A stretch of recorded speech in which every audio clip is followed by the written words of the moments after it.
حضرت جی صاحب لاروی علیہ الرحمہ کے دو اشعار جو انہوں نے اپنے پیر و مرشد حضرت میاں نظام الدین صاحب کیانوی علیہ الرحمہ کے تعلق سے ان کی ایک کرامت کا لکھا ہے، وہ آپ کے گوش گزار کروں۔ کئی دربار کے معتقدین حضرات کا یہ کہنا تھا کہ یہ اشارہ وہاں پڑھیے ضرور۔ بہرحال سب رب کا کرم ہے اور اللہ کے رسول صلی اللہ علیہ وسلم کی عطا ہے، اور عبد المجید قادری آج جو دنیا میں بول رہا ہے وہ حضرت میاں بشیر صاحب علیہ الرحمہ کی دعا ہے۔ کہہ دو سبحان اللہ۔ اس سے زیادہ کچھ نہیں۔ سب سے پہلا کرم خدا کا ہوتا ہے، عطائے مصطفیٰ ہوتی ہے، نگاہ مرشد ہوا کرتی ہے۔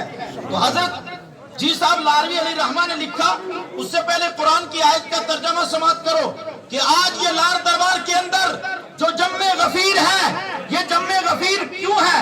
یہ اس لیے ہے کہ جی صاحب لاروی علیہ الرحمہ نے اللہ سے رو لگائی، اللہ کا ذکر کیا۔ قرآن کہتا ہے فَاذْكُرُونِي، تم میرا ذکر کرو، اذکرکم، میں تمہارا ذکر کروں گا۔ یعنی تمہارے ذکر کا مطلب کیا ہے؟ تم مجھ سے رو لگاؤ، تم اپنے دل کو میں جناب میرا ذکر کا خزانہ بنا لو، مجموعہ بنا لو۔ تیرا دل، تیرا جسم، تیری باڈی، تیرا ایک ایک رونگٹا اللہ کی ضربیں لگائے۔ جس طرح جی صاحب علیہ الرحمہ نے ایک قبر کے اندر بھی اللہ کی ضربیں لگائی، یہاں تک کہ اتنا ذکر خدا کا کیا کہ کوئی حدیث کہتی ہے من کان للہ وکان اللہ لہ، کہ جو اللہ کا ہوتا ہے اللہ اس کا ہو جایا کرتا ہے۔ کہہ دو سبحان اللہ۔ قرآن نے کہا تم میرا ذکر کرو، میں تمہارا ذکر کروں گا۔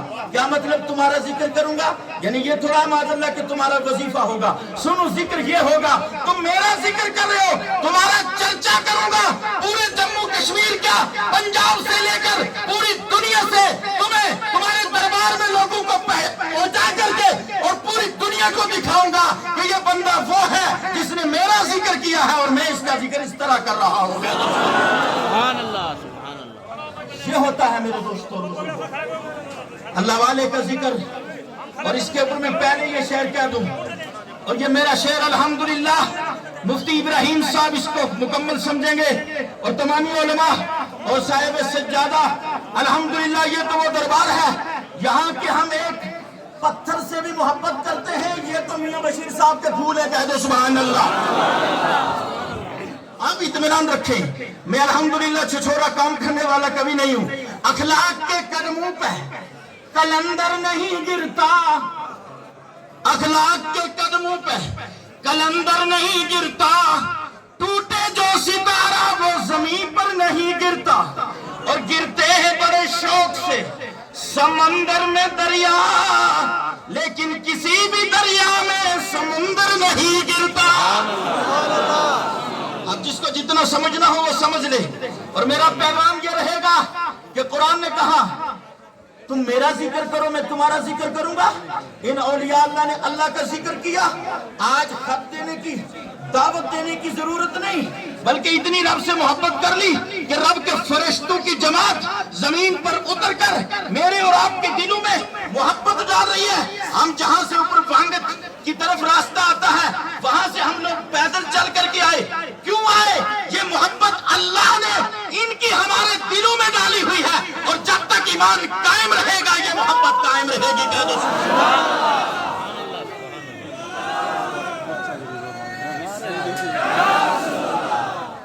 میرے دوستو توجہ کرو، بس نعرہ کم لگائیے گا، وقت کی قلت ہے، اور توجہ کیجئے گا آپ حضرات۔ دوسری آیت سنیں جو میں نے موضوع سخن بنایا تھا، یہ سورہ فاتحہ ہے، اور پورا قرآن سورہ فاتحہ میں موجود ہے۔ کہہ دو سبحان اللہ۔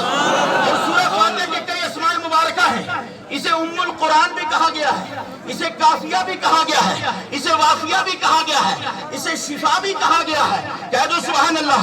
پورا کا پورا قرآن سورہ فاتحہ میں موجود ہے، اور یہ سورہ فاتحہ وہ ہے جس کا نماز میں منفرد پر اور جماعت کی حالت میں امام پر پڑھنا واجب ہے۔ کہہ دو سبحان اللہ۔ میرے دوست توجہ کریں، اور گویا کہ ایک دعا ہے، اور یہ دعا کیا ہے؟ اہدنا الصراط المستقیم۔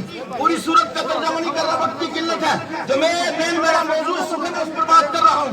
ہم نماز میں دعا کرتے ہیں اہدنا الصراط المستقیم، اے اللہ ہمیں سیدھے راستے چلا۔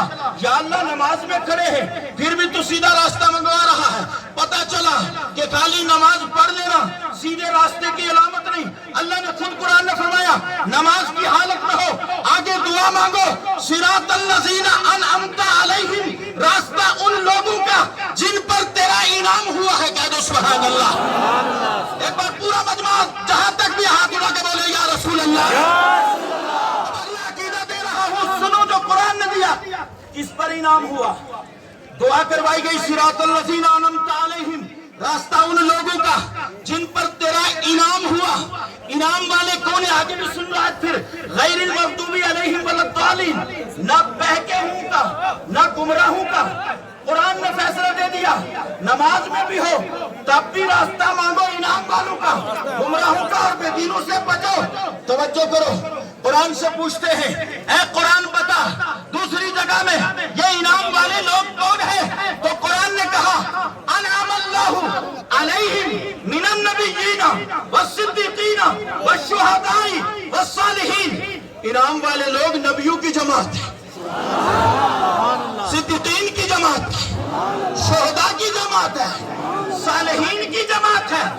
اور خلاصہ کر کے کہہ دوں صالحین میں بطور برکت جس کو دیکھنا ہے تو جی صاحب لاروی کی ذات ہے, جس کو دیکھنا ہے حضرت میاں نظام الدین صاحب کی ذات ہے, جس کو دیکھنا ہے ہم سب کے آپ کے پیر و مرشد کہ ایسی شخصیت دنیا میں صدیوں بعد پیدا ہوتی ہے. بڑی پیاری بات کہی کسی شاعر نے کہ ہزاروں سال نرگس اپنی بے نوری پہ روتی ہے, بڑی مشکل سے ہوتا ہے چمن میں دیدہ ور پیدا. ارے بڑی مشکل سے الحمدللہ ہمیں یہ فخر ہے کہ حضرت نے حضرت کی جو جگہ ہے اس کو سنبھالا ہے. لیکن میاں بشیر صاحب صدیوں میں ایک پیدا ہوا کرتا ہے.